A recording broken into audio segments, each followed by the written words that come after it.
A Assembleia cede mais de 700 vagas de estacionamento para atender a demanda durante a Copa do Mundo. Os espaços são para deficientes, idosos e obesos. STF julga ação que tramita há 24 anos a favor da manutenção dos benefícios fiscais da Zona Franca de Manaus. E ainda, Tribunal de Justiça do Amazonas nega recurso ao governo do estado e vai contra o aumento do número de desembargadores. Deputada Conceição Sampaio defende novos direitos trabalhistas aos profissionais de comunicação em atividade externa. Representante da Amazonas Energia garante ao Comitê de Monitoramento do Setor Elétrico que não haverá apagão no estado. Os principais fatos do dia no Parlamento Estadual agora no Alean Notícias. Boa noite.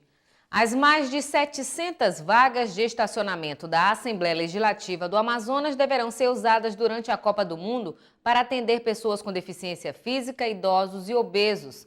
A decisão foi tomada na manhã desta quarta-feira após reunião do presidente da Casa, deputado Josué Neto, com o superintendente da unidade gestora da Copa, Miguel Capobiango. A Assembleia Legislativa firmou o compromisso com a unidade gestora da Copa para a utilização das mais de 700 vagas de estacionamento durante a realização da Copa do Mundo em 2014. As vagas serão destinadas prioritariamente para pessoas idosas, com deficiência e obesas. Essa questão do estacionamento vem enriquecer o nosso plano de mobilidade, principalmente para as pessoas portadoras de algum tipo de dificuldade de locomoção. Uma mobilidade mais segura, mas acima de tudo mais confortável e evitarmos trânsito de veículos no entorno imediato da arena, facilitando o trabalho da segurança. A pessoa comprou um ingresso e é um cadeirante, por exemplo. Ele virá com seu veículo especial, parará no estacionamento da Assembleia totalmente sinalizado e teremos um shuttle com colaboração da Prefeitura, da SMTU vai disponibilizar um veículo especial para fazer o translado dessas pessoas para o entorno da arena, de modo que proporcionamos conforto e ao mesmo tempo rapidez. De acordo com o presidente da Alean, Josué Neto, há o compromisso da Casa em atender a população da melhor forma. Nós estamos muito felizes em estar recebendo aqui o coordenador da UGP Copa, Dr. Miguel Biango, uma pessoa que tem já pelo menos 3 anos trabalhado na questão do projeto Copa do Mundo, Manaus como subsede. E a Assembleia Legislativa, por ser bem próxima da Arena da Amazônia, está colocando a partir desse momento toda a nossa estrutura à disposição da coordenação da UGP Copa em Manaus. A Assembleia também se mostra não só parceira desse projeto, mas também solidária. Na próxima semana, Josué Neto encaminhará para votação pelo plenário da Casa a proposta de que as dependências da Assembleia sejam utilizadas para sediar um encontro entre os diversos agentes públicos que participarão do evento. STF julga ação direta de inconstitucionalidade envolvendo a isenção de ICMS da Zona Franca de Manaus. A ADI tramita na Corte há 24 anos. Nela, o governo do Amazonas reclama contra 3 convênios do CONFAS que suspenderam os benefícios do polo industrial em 1990. Na Assembleia Legislativa do Estado, os deputados Arthur Bisneto e Sidney Leite se mostram confiantes com o julgamento da ação. A ação direta de inconstitucionalidade foi aberta contra 3 convênios do Conselho de Política Fazendária, o CONFAS, que suspenderam os benefícios concedidos à Zona Franca de Manaus na década de 90. No mesmo ano, uma medida cautelar desfez o ato do CONFAS até a decisão do mérito. Se mantiver a decisão favorável ao Amazonas, o Supremo Tribunal Federal cria parâmetros pró-Zona Franca. Caso contrário, o modelo econômico poderá sofrer ataques. Para os outros estados, a isenção do ICMS depende de convênio unânime entre todos eles. Não sou contra o deputado de São Paulo querer para São Paulo, isso é problema dele. O de Minas querer para Minas, é problema dele. O de Pernambuco querer para Pernambuco, problema dele. Nós temos que defender o nosso. Agora, é uma ignorância muito grande alguém fingir que esse polo industrial, eu sou a favor de que se troque o nome.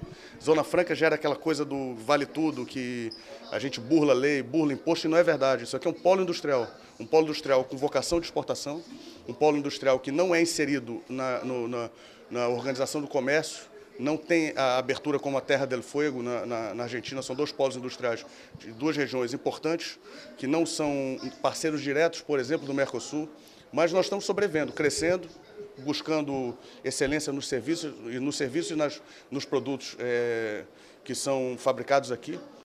A tese do Amazonas, apresentada na defesa ao Supremo Tribunal Federal, é que a regra não se aplica à Zona Franca de Manaus por garantias concedidas na Constituição de 1988. Tramita ainda no STF outra ADI apresentada pelo governo de São Paulo desde 2012. Na Assembleia Legislativa, o deputado Sidney Leite se mostrou confiante quanto ao julgamento do processo e afirmou que os ministros devem entender a necessidade da Zona Franca de Manaus, tendo em vista que atualmente o modelo é responsável pela geração de 100 mil empregos diretos. Eu acredito plenamente na justiça e entendo que os ministros serão sensíveis em entender, inerente às disputas que há entre estados por incentivos fiscais, que este modelo é necessário, não só em função de modelo econômico para o Estado, mas para garantir a sustentabilidade tanto ambiental quanto social do Estado do Amazonas e parte da região norte do país. É um modelo consolidado, com mais de 100 mil empregos diretos, com faturamento significativo e que garante o Estado do Amazonas ser o maior arrecadador de tributos federais do norte do Brasil. O Procurador-Geral do Estado, Clóvis Smith, embarcou nesta terça-feira para Brasília e, junto com ele, uma equipe de outros 5 procuradores fará a defesa do modelo econômico. A ação foi proposta pelo então governador Vivaldo Frota. A ministra da Economia na ocasião, que conduziu o ato do Confaz contra a Zona Franca de Manaus, era Zélia Cardoso de Mello. Tribunal de Justiça do Amazonas nega recurso ao governo do estado e vai contra o aumento do número de desembargadores, publicado em dezembro de 2013. O presidente da Casa, deputado Josué Neto, disse que a decisão do TJM deve ser respeitada e que os poderes são independentes. O Tribunal de Justiça do Amazonas negou o agravo de instrumento ajuizado pela Procuradoria do Estado do Amazonas, que pedia a nulidade da liminar que suspendeu os efeitos da Lei Complementar 14 de 2013, aprovada pela ALEAN no fim do ano passado, que aumentava o número de desembargadores de 19 para 26. Na ação direta de constitucionalidade já há um posicionamento majoritário, 10 desembargadores já votaram pela inconstitucionalidade, no entanto, o desembargador-presidente Ari Moutinho pediu vistas do processo. Eu imagino que o mais breve possível esse processo volte e a inconstitucionalidade da lei que aumentou o número de desembargadores seja confirmada. Marcelo Ramos ressaltou ainda que a lei aprovada na ALEAN não previa condições para o repasse e que a verba encaminhada ao TJ deveria servir para aumentar a estrutura da Justiça de primeiro grau. A Assembleia Legislativa decidiu por uma alteração na lei de diretriz orçamentária, passando 12 milhões de reais do seu orçamento para o orçamento do Tribunal de Justiça. E nós, eu, deputado Luiz Castro e deputado Zé Ricardo, entendemos que esses 12 milhões serão otimizados se aplicados para a contratação de juízes de primeiro grau e para fortalecimento da estrutura do primeiro grau da Justiça, em especial no interior do Estado. Luiz Castro, deputado estadual pelo PPS, apoiou o parlamentar e também cobrou a estruturação da primeira instância. A própria desembargadora Carla Reis coloca com muita propriedade as dificuldades maiores, a morosidade, a demora de decidir os processos está na primeira instância. Faltam juízes, faltam servidores na capital, no interior. Juizados especiais que são criados para ritos sumários e sumaríssimos demoram 2, 3, 4 anos para uma causa ficar definida. Não todos os juizados, mas alguns. Portanto, o colapso está na primeira instância, não na segunda. O que ela mesma colocou, precisamos trabalhar mais na segunda. Eu não seria contrário à ampliação de 2 ou 3 vagas de desembargador, mas essa ampliação de 8 vagas é um exagero, claro. Nós precisamos concentrar os recursos que a Assembleia abriu mão para o Judiciário para atender bem o cidadão. Posicionamento este que foi ratificado pelo petista José Ricardo e pelo deputado pelo PROS, Sidney Leite. O próprio Judiciário, através de vários desembargadores, eles já se manifestaram contrário ao aumento de desembargadores por entenderem que o recurso adicional que foi para o Poder Judiciário devesse primeiro ser utilizado para ampliar toda a base de atenção da Justiça. É o caso das comarcas que não têm juiz, portanto fazer concurso, de equipar com estrutura física e de pessoas, fazendo concurso para mais funcionários, que esse é o maior gargalo. É aí que há a maior concentração de processos por juiz para serem julgados. Esse é o foco maior. Portanto, aumentar desembargadores talvez seja uma terceira etapa, seria a última etapa. E isso é a defesa da metade, do Poder Judiciário, porque é pelo que a gente já viu. Esse é o anseio da população. Se nós tivéssemos a presença de juízes, de promotores, com certeza a situação não estaria do jeito que está.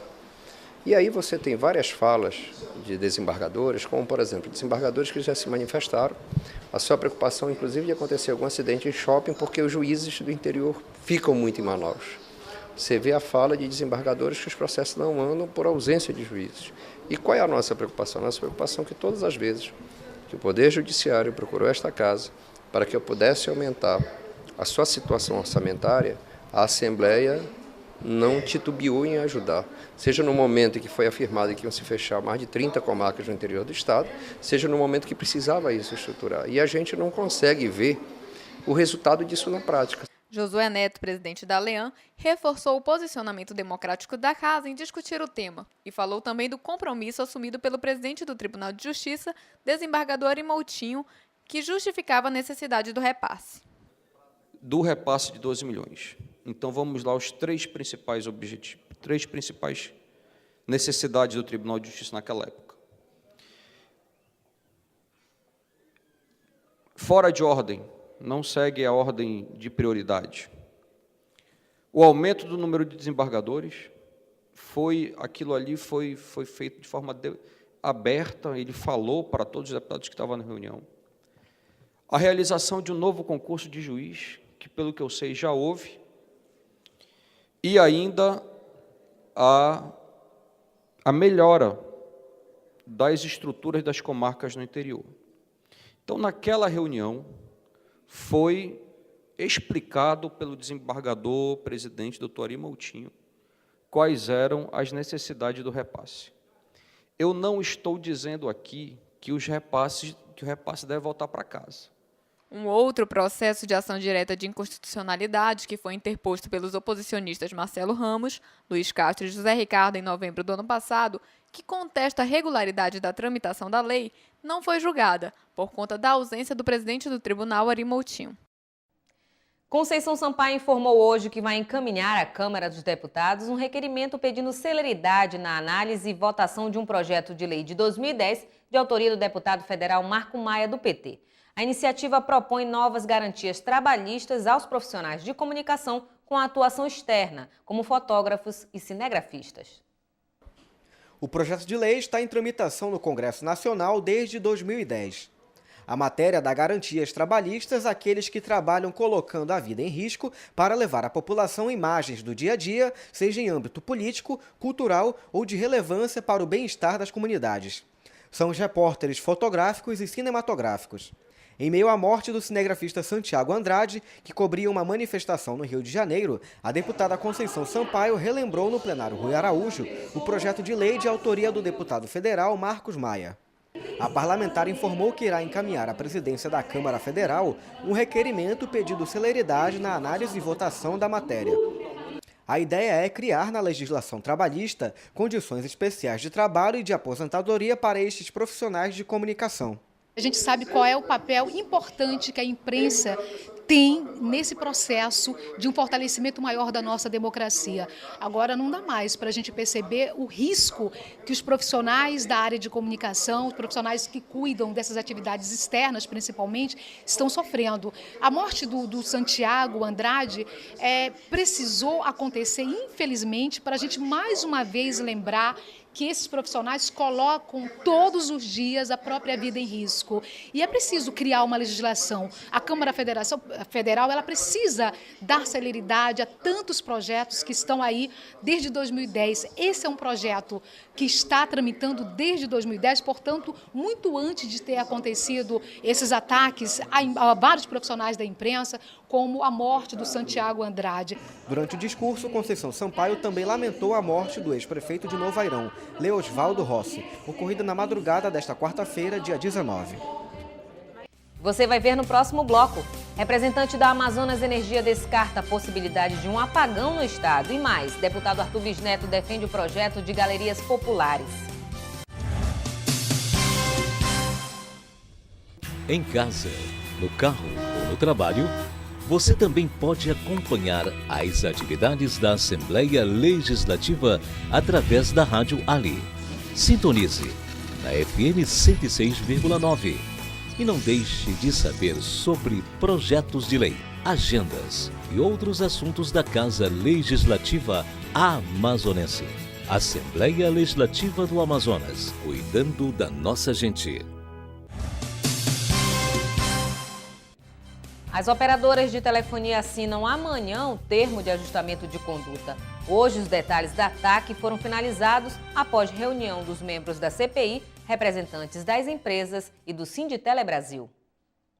Participaram da reunião os membros da Comissão Parlamentar de Inquérito da Telefonia, o Sindicato Nacional das Empresas de Telefonia e de Serviço Móvel, Celular e Pessoal, Sinditele Brasil, e ainda representantes das operadoras de telefonia móvel e fixa. O objetivo foi finalizar as cláusulas que vão constar no termo de ajustamento de conduta a ser assinado entre a Assembleia Legislativa, o Sinditele Brasil, a Ordem dos Advogados do Brasil no Amazonas e ainda o Ministério Público do Estado. O deputado pelo DEM, Sidney Leite, destacou alguns itens da telefonia fixa. Na Lei de Universalização das Comunicações, no grosso, todas as comunidades do Estado do Amazonas teriam direito. Comunidades que têm acima de 100 habitantes, comunidades que são comunidades indígenas e comunidade que tem escola.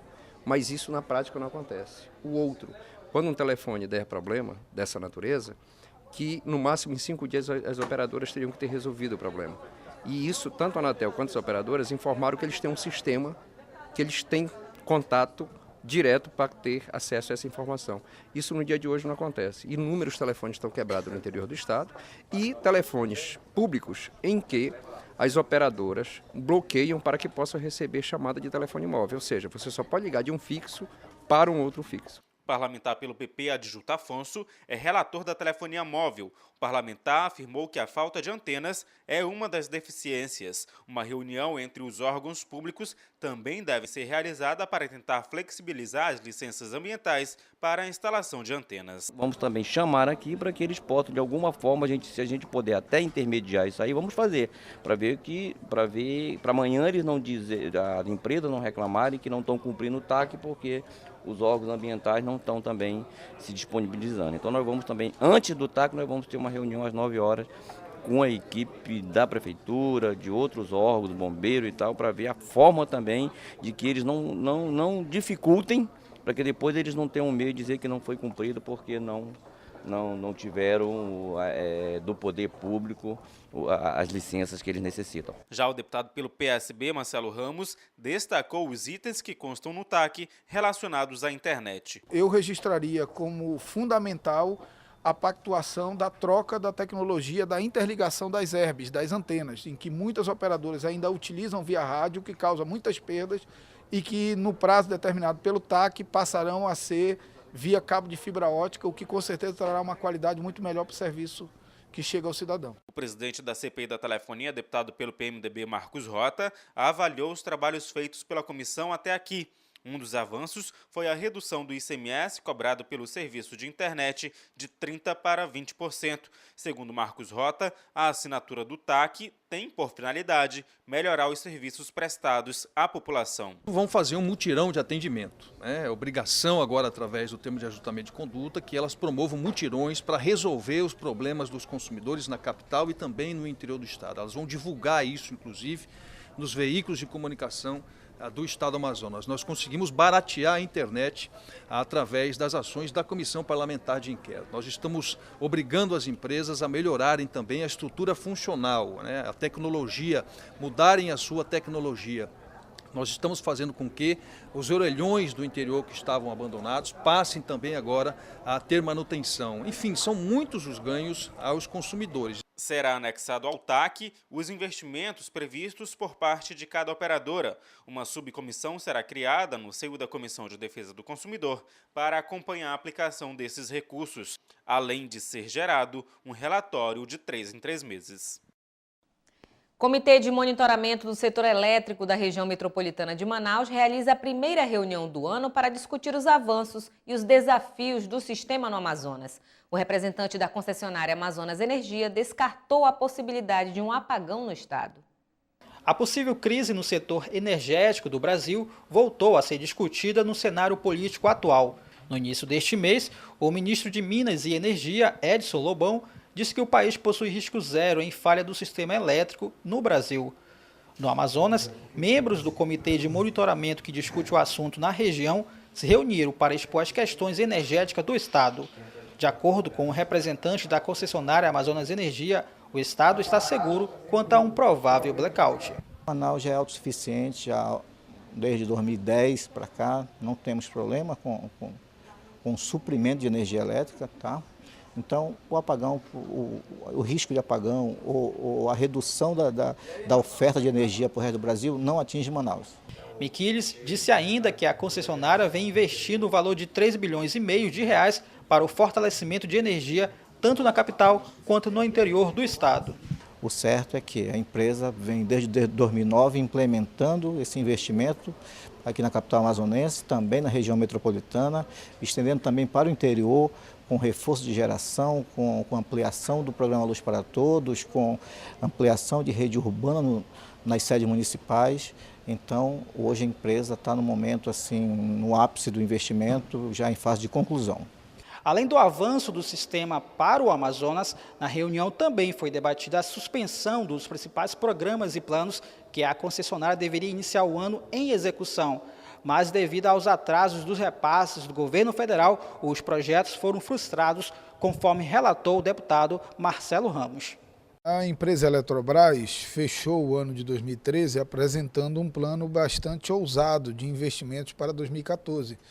No entanto, os acontecimentos do início do ano de 2014 transformaram esse belo plano em frustração, ou pelo menos em risco de frustração, na medida em que a empresa suspendeu as obras do programa Luz para Todos, suspendeu a expansão da usina de Mauá, atrasou o pagamento de muitos fornecedores, tudo isso por conta do atraso dos repasses do governo federal da parcela das contas CCC. E deixar claro para a empresa que nós não aceitaremos o comprometimento dos investimentos previstos para 2014, posto que o comprometimento desses investimentos significa a precarização da qualidade do serviço oferecido à população, que já não é muito boa.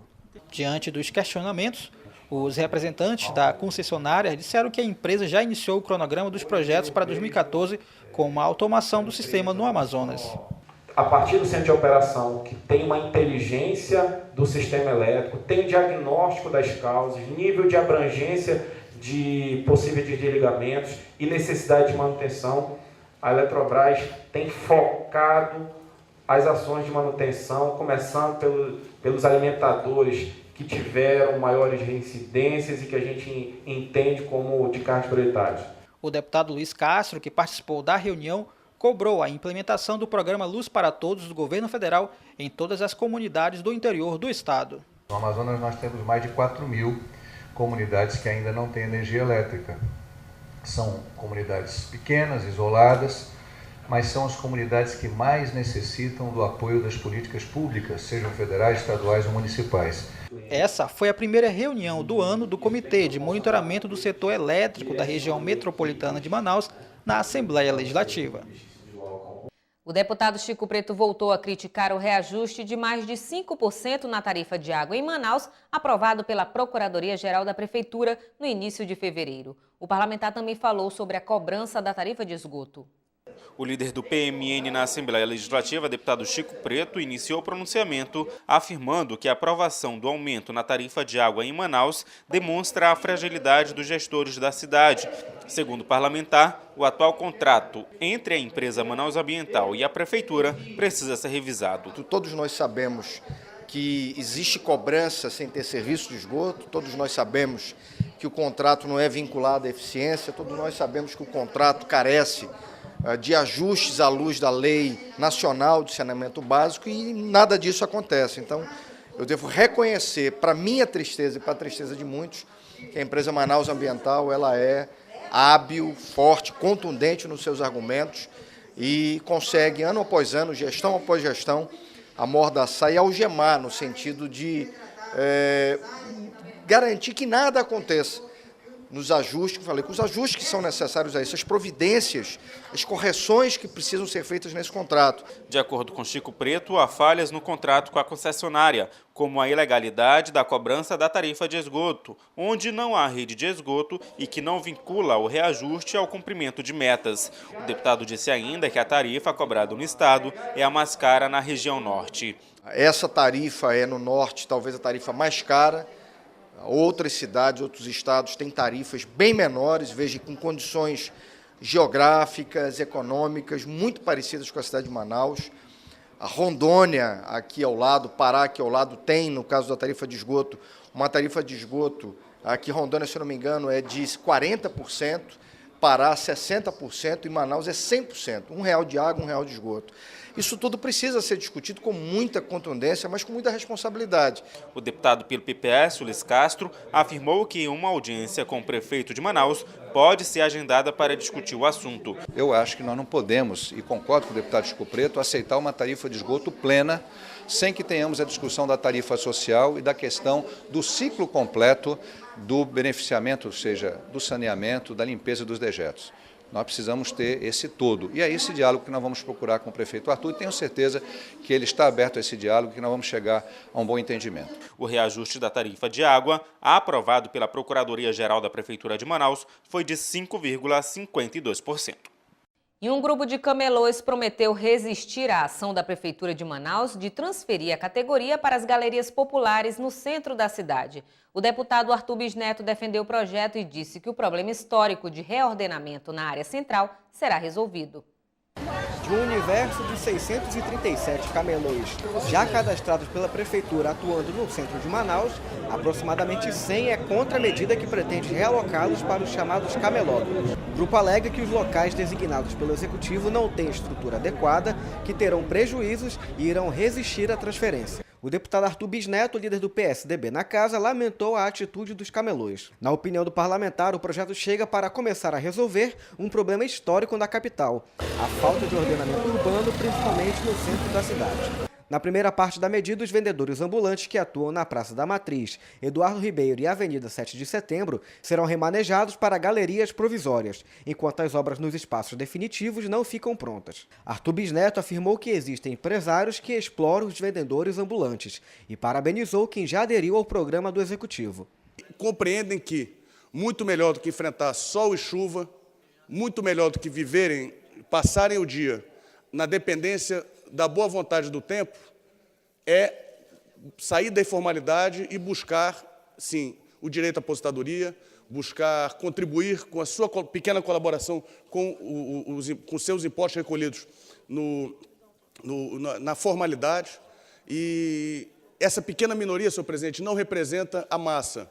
Não representa a massa. São 3 ou 4 empresários. Eu nunca vi camelô andar de Hilux de R$130 mil. Infelizmente, tem camelô desses tubarões, deputado Luiz Castro, que andam. E eles não conseguem, e, obviamente, não dá para botar na cabeça deles que é bom para todos que os camelôs passem a trabalhar dentro dos shoppings. Porque, acontecendo isso, eles não vão ter mais como explorar esses pais de família. Os ambulantes que aderirem ao programa de realocação para galerias populares e participarem de cursos de qualificação receberão uma bolsa de R$1.000. Eles terão ainda a possibilidade de optar por um financiamento de até R$10 mil para investir em outro negócio. A Prefeitura não divulgou o prazo para o fim das obras. 2 das principais estradas do Amazonas foram foco dos discursos de parlamentares da Assembleia Legislativa nesta quarta-feira. O deputado Orlando Cidade afirmou que as questões ambientais são um dos principais entraves que impedem a conclusão das obras na BR-319. Já o deputado Francisco Souza levou ao plenário a situação da BR-317. Durante pronunciamento no plenário da Assembleia Legislativa, o deputado pelo PTN, Orlando Cidade, questionou a demora na conclusão das obras da BR-319. O parlamentar enfatizou a vontade política por parte do governo federal em relação à disponibilização de recursos para as obras. No entanto, as questões ambientais são um dos entraves que impede a continuidade do trabalho. O presidente Lula chegou a alocar recursos do Tesouro Nacional para dar início a recapeamento, à construção. Mas, dadas as leis perversas ambientais que existem aqui no estado do Amazonas, se inviabilizou esse grande projeto que seria o recapeamento, a restauração, o asfaltamento, popularmente conhecido, da nossa BR-319. Quem também abordou na tribuna sobre as rodovias amazonenses foi o deputado pelo PSC, Francisco Souza. O parlamentar disse estar preocupado com a situação da BR-317, devido à importância da estrada para os municípios do sul do estado.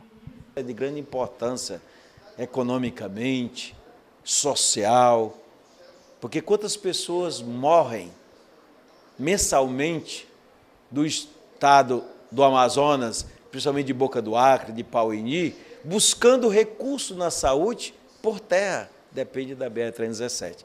E a nossa afirmativa, começamos desde ontem, é porque agravou-se mais.